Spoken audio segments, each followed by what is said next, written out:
نبي محمد وحليه من يحرم الرفقة يحرم الخير منكي نمرنتي يد بعسنيد اللي جواي خير بكاسي ما وطبو نبله هو خير واي دبع سنانته دينتي كمتي عنفك يا حدده يا دقالك يا عرضه يا قلب سنانتي يا قلبينك قنا دينتك كمان بدها دبع سنيدي يد نمرنته وحي كدشان اخلاق وناقه وامره كدشه سيدا اوجد اي حتى كوي نبيغا لا عيتمي ee cayda u leeyimay ama habaarka u leeyimay nabigu sida uu lama dhaqmin eraya fiican buu ku yiri isagoo wixiina radinaya yahuudi ku tiri assalaamu calaykum gaariye korkaaga ha ahaato caaisha way caytantay oo waxay tiri wacalaykum allacnatu wassalaam idinka gaariya nacdaliba korkiina ha ahaato nabigu wuxuu ku yidhi caaishaay toaf xun ha noqon oo miyaanad maqlin bay tiri ilaahay rasuulkiisa waxay ku hadlayeen nabigu wuxuu yidhi waan maqlay waanan radiyo wacalaykum umaanidhi ilaahay aniga wuu ii aqbalaya iyaga toodana la aqbali maayo xataa nabigu kuwii caayay markuu rabay inuu iska radiyo erayada xun afkiisa ma soo marine wacalaykum buu ku goobsaday intaasuu ku gaabiyey nabi maxamedna wuxuu leeyahy calayhi salaatu wasalaam ilaahay wuxuu jecel yahay rifqiga waxaanu ku bixiyaa waxaanu ku bixinin qalbi engegiyo engeganaad haddaba waxaan rabaa inaan soo koobo warkoo dhan oo aan idiin sheego masaa'ilka soo socda dadka maamulka haya siyaasiyiinta ah oday dhaqameedada ah a'imada masaajidda ah dadka xukun u haya waxaan leenahay nebi maxamed wuxuu yidhi xadiiska saxiixu muslim ku yaala allahuma man waliya min amri ummatii shay-an fashaqa calayhim fashquq calayh ilaahayow ummadayda ninka wax maamula u qabta ee ku adkeeya ilaahu isagana ku adkeey buu nebigu yidhi ninkii u dabcana waman waliya min amri ummatii shay-an farafaqa bihim farfuq bihi ilaahu kii u dhimriyana u dhimri adigu dooro in habaarka nebi maxamed kugu dhaco iyo in ducada nebi maxamed kugu dhacdo adaa doorashada leh nebi maxamed waanu habaartamay waanu duceeyey wuu habaaray cidda maamul ummad u haysa madax ha noqoto madax dhaqameed kuwa siyaasadeed kuwa diineed a'imo cidday doontaba ha noqoto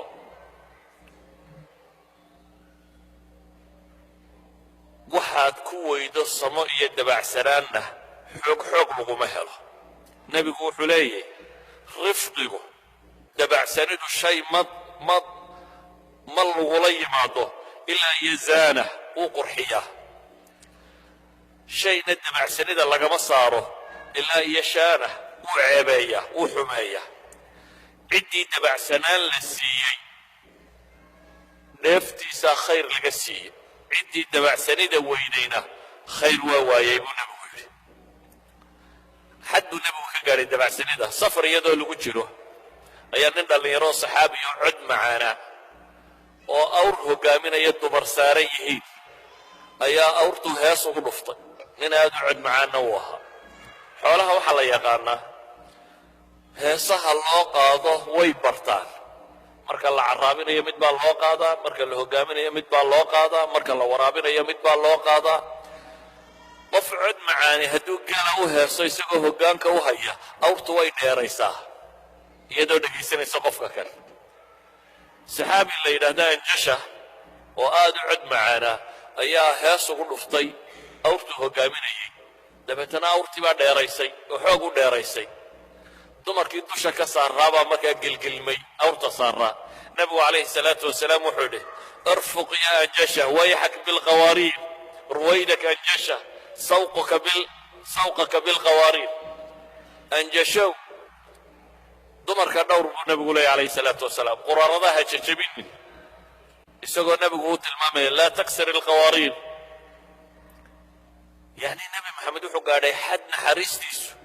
awrkaa la hogaaminayo qofka saaran inaan la gelgelin uu rabo ee si fiican loo kaxeeyo waxaan ku soo koobayaa leeyahay qoys kasta oo dhisan hadday dhimrintiiyo naxariista isticmaalaan way jirayaan haddii islaantu ay kakanaato qaylo badnaato ama odaygu askari uu noqdo marka uu soo galo awaamir uu bixiyo yararku derbiyada kala galaan oo qofba meel ku dhuunto sidii kornayl guriga soo galay hadday saa noqoto nebigu wuxuu leeyahy idaa araada allahu biahli beytin khayra adkhala calayhim alrifqa baa nebigu yidhi guri haddii ilaahay khayr la doono dabacsaniduu geliyaabaa rabbi ayuu nebigu leeyahy calayhi salaatu wasalaam guri haddii khayr lala doono walidalik baa gurigii nebiga nebiga wuxuu leeyahay caaishay waan aqaanaa markaad ii cadhaysantay bal hadda u fiirso waa caasho cadhootay oo guriga joogta laakiin maxay samaynaysaa calaamaddu nebigu ku garanaya inay cadhoonaysa ma inay timaa iska riftaaba mise waa inay qaylaysa mise waa inay buuqda maya nebigu wuxuu yidhi markaad cadhaysantay waan gartaa waxay ku tidhi ilaahay rasuulkiisiyo maxaad ku garanaysaa wuxuu nebigu ku yidhi markaad faraxsan tahayna waxaad tidhahdaa laa warabbu muxamed markaad cadhootana waxaad tidhahdaa laa warabbu ibraahim haddaadaanad cadhadu ku hayna arrinku sidaa maaha baad tidhahdaa nebi maxamed rabbigii baan ku dhaartaye laakiin markaad cadhaysantahay waxaad tidhahdaa buu nebigu yidhi arrinku sidaa ma aha nebi ibraahim rabbigii baan ku dhaartaye dabeetana nebigu waxay ku tidhi ilaahay rasuulkiisiya wax kale ma sameeyo markaa cadhoodo dee magacaagu malafka ka daayaabay leedahay nebi ibraahim baan soo qaadaa halkii aan adiga kaaga soo qaadi laha yacni dadka cadhadoodii ku soo koobay inay dhaarteedun beddesho halkay warabbu maxamed ka lahayd ay tidhaahdo maxay warabbu ibraahim inay tidhaahdo waxaan leenahay markaa guri kasta oo ku dhisan caynkan aabba kasta iyo hooye kasta oo carruur haya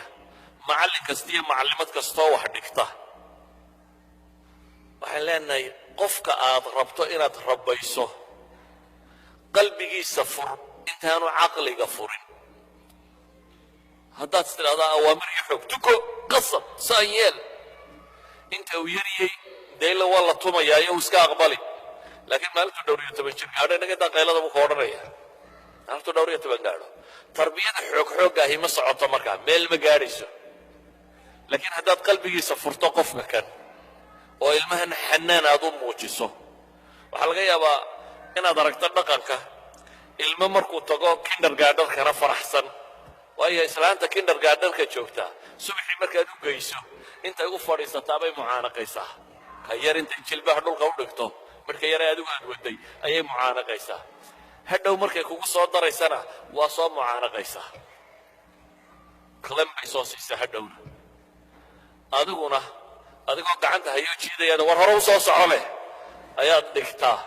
waad ka dhaqaaqdaa hadhowna mee xagu jira war soo bax gaadhiga full hamsa maanu nahaye gaadhigaad kula carartaa idan markuu xaggeeda u sii socdana waa inuu faraxsanaadaa adiga xaggaaga markuu u soo socdana rabshad baa ku soo socotay waa inuu cadhaysnaadaa dee iyadu qalbigiisay furtay saa daraaddeed macallimaddu waxay sheegtay kasta uu rumaysay run buu haystaa macallimaddii baa saa tiduu ku odhanaya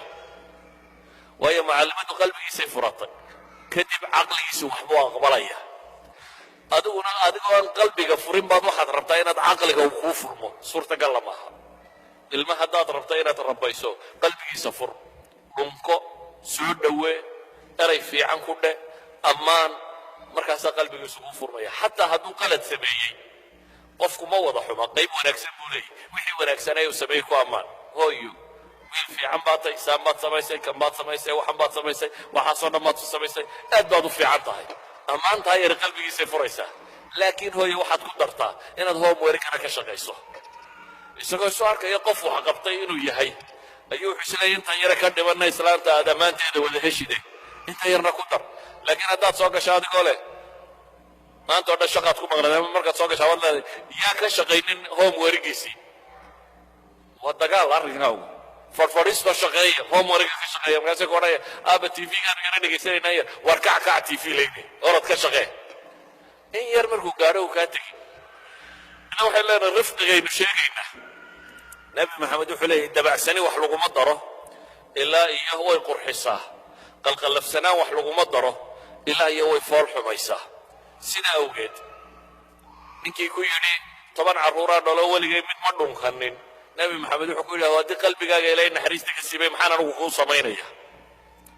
waxay leenahay qof kasta oo dhallinyaro ah oo waalid leh إلهي وحكوا إليه واخفض لهما جناح الذل من الرحمة وقل رب ارحمهما كما ربياني صغيرا واتبع سنو وحلنا قف كستود داعية الدين شيئية fircoon baa la yidhi nebi muuse markaad u tagto waxaad ku tidhaahdaa qawlan layina war dabacsan warka dabacsani xaqa ha sheegin maaha fircoon muxuu ku yidhi nebi muuse markuu u tegey yaa idin rabbiya baa la yidhi rabbuna aladii acطaa kula shayin khalqahu uma hadaa buu yidhi laqad calimta ma anzala haulaai ilaa xaqiiquu sheegayay nebi muuse kama gabanin xaqiiqada laakiin isagoo qowlanada ka xumbaynaya ma sheegin oo dagaalansan ee wuxuu sheegay isagoo raba qofkani inuu xaqa aqbalo idan maaha macnuhu markayn leenahay rifqi noqo diinta ka tag maaha xaqa ha sheegin maaha ilmaha ha sixin maaha khata'a ha joojinin maaha waxaasoo dhan sidoodaa loo saxaya laakiin qaabka loo saxayo qaabka weedha loo odhanayo ayaa waxay noqonayaan qaab fudud waayo nebi maxamed baa ilaahay wuxuu ku leeyahy haddaad qallafsanaan lahayd oo aad qalbi adkaan lahayd dadku waa kaa yaaci lahaa hadda ma aha nebi maxamed miyaanu xaq sheegaynin may xaq buu sheegay waxyi baanu waday kuwa wuxuu sheegayay ee aayaddani ku soo degtayna waa goob dagaal bay ka carareen qaar ka midi qaarna waa iska fadhfadhiisteen qaarna ilaahay wuxuu ku tilmaamay inay adduunya doon ahaayeen minkum man yuriidu dunya wa minkum man yuriidu alaakhira saxaabay wada ahaayeen laakiin markan gaf bay galeen qaybo badan oo ka midi saxaabadii uxud ka carartay qaar baa firdhadkii madiine ku galay gaf baa dhacay atawalli yowma zaxaf baa dhacay waxaasoo mashaakil oo dhacay ayaa ilaahay wuxuu ku leeyahay haddana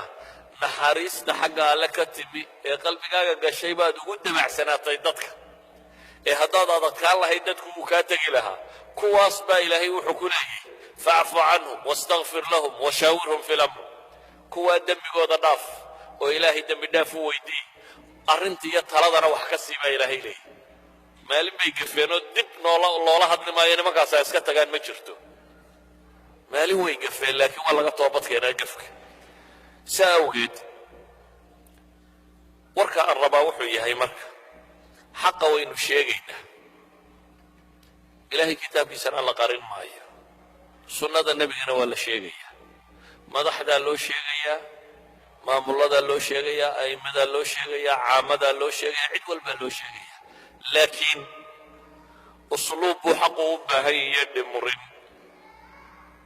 walidalik nebigu calayhi salaatu wasalaam wuxuu inoo tilmaamayaa dhimurintu in khayr dhammaantii uu ku jiro soomaalidu nacasnimay u haysataa sacaynkaa maaha adayg iyo qallafsanida baynu ragannimo u naqaanaa marka reerkiina la soo qaado inaad qowlalada ka xumbayso oo had wax radidid